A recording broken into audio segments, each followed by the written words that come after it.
Hello everyone. Welcome back to our channel, Canada Immigration. We hope you're doing great. Well, in this episode, we'll talking about Ontario, British Columbia, Alberta, Manitoba, and pay invite candidates in latest PNP results, and IRCC extends transition period for distance learning measures to December 2023. Welcome to the latest immigration update. Today, we bring you exciting news from several Canadian provinces as Ontario, British Columbia, Alberta, Manitoba, and pay extend invitations to candidates in their latest provincial nominee program, PNP, draws. Additionally, we have updates on the transition period for distance learning measures extended by IRCC until December 2023. Stay tuned for all the details you need to know. So, to get all the information, pay attention and watch the video through to the end. Please hit like and subscribe, and don't forget to push the notification bell for upcoming episodes. So, without any further delay, let's jump into the video. 5 Canadian provinces have invited candidates to apply for nomination under the Provincial Nomination Program, PNP. Through the PNP, provinces select the economic immigration candidates who are the most likely to integrate successfully into the provincial workforce. Provincial governments find these candidates either by selecting them through the Federal Express Entry application pool or accepting applications from candidates who apply directly to the province. The PNP can exist because immigration is a shared responsibility between the federal and provincial governments.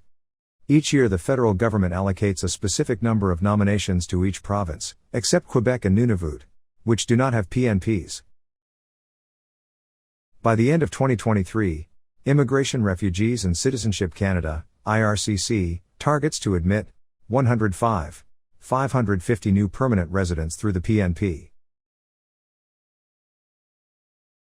Provincial immigration results August 26 – September 1. Ontario. On August 30, 772 candidates received invitations through the Master's Graduate Stream of the Ontario Immigrant Nominee Program, OINP. The draw was general, meaning no occupation was specified, and candidates required a minimum score of 44. To be eligible under this stream, candidates must be international graduates with an Ontario Master's degree, have a Canadian Language Benchmark, CLB, score of 7 in an official language, and sufficient settlement funds. They must also have lived in Ontario for one of the past 2 years. British Columbia PNP. British Columbia held its weekly draw on August 29. The province invited more than 150 candidates from the skilled worker and international graduate streams over 4 separate draws. The largest draw invited 102 candidates in a targeted draw for tech occupations. Candidates required a minimum score of 88 to be eligible. The remaining 3 draw results were as follows. 1. 28 early childhood educators and assistants. 2. 20 healthcare professionals. 3. Less than 5 invitations for other priority occupations. 4. Candidates in each of these draws required a minimum score of 60. Alberta. The Alberta Advantage Immigration Program, AAIP, has released the results of a draw held on August 24. The province invited 168 candidates through the Family Connection and Primary Occupation and Demand stream. This means that candidates have an immediate family member already living in the province, such as a parent, child, or sibling.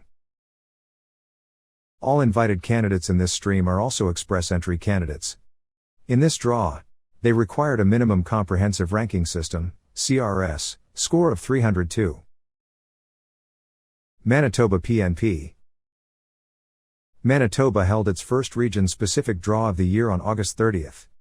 In this draw, 288 candidates in the skilled worker stream of the Manitoba Provincial Nominee Program, MPNP, received invitations to apply for nomination. To be eligible, candidates needed to declare in their profile that they are currently employed in Manitoba and already live, or intend to live, in a community outside of Winnipeg, the provincial capital. They also required a minimum score of 600. Prince Edward Island. Pay invited 22 candidates through the Labour and Express Entry stream of the Pay PNP on August 31.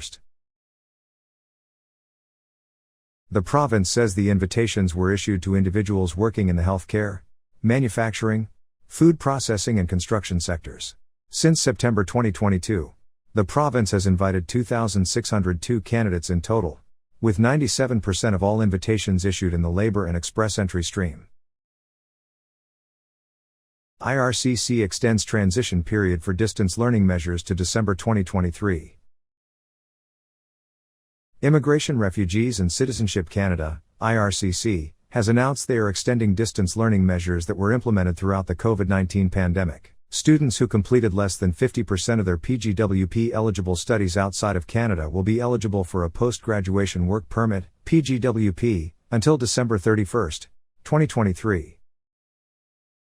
Before the pandemic, all international students needed to complete no more than 50% of their studies online, and time spent studying online outside of Canada was not counted toward pgwp eligibility. Due to the inability to travel throughout the pandemic, IRCC removed the online study restriction for those students who were enrolled in pgwp eligible programs in progress in March 2020. Began pgwp eligible programs between March 2020 and August 31, 2022. This means anyone who began their studies overseas prior to August 31, 2022, can use 100% of that time towards their pgwp eligibility. For a student who started their studies between September 1, 2022, and December 31, 2023, only 50% of the time can be counted. The measure and current extension does not apply for students studying abroad after September 1, 2023, regardless of when they began their studies. It also does not apply to students who enrolled in programs after August 31, 2022. What is a post-graduation work permit, pgwp? A pgwp is an open work permit for international students who want to remain in Canada to live and work after they complete their program of study. Because it is an open work permit, pgwp holders are able to work for almost any employer in Canada. The length of the pgwp depends on the length of the program of study, and they can last as long as 3 years.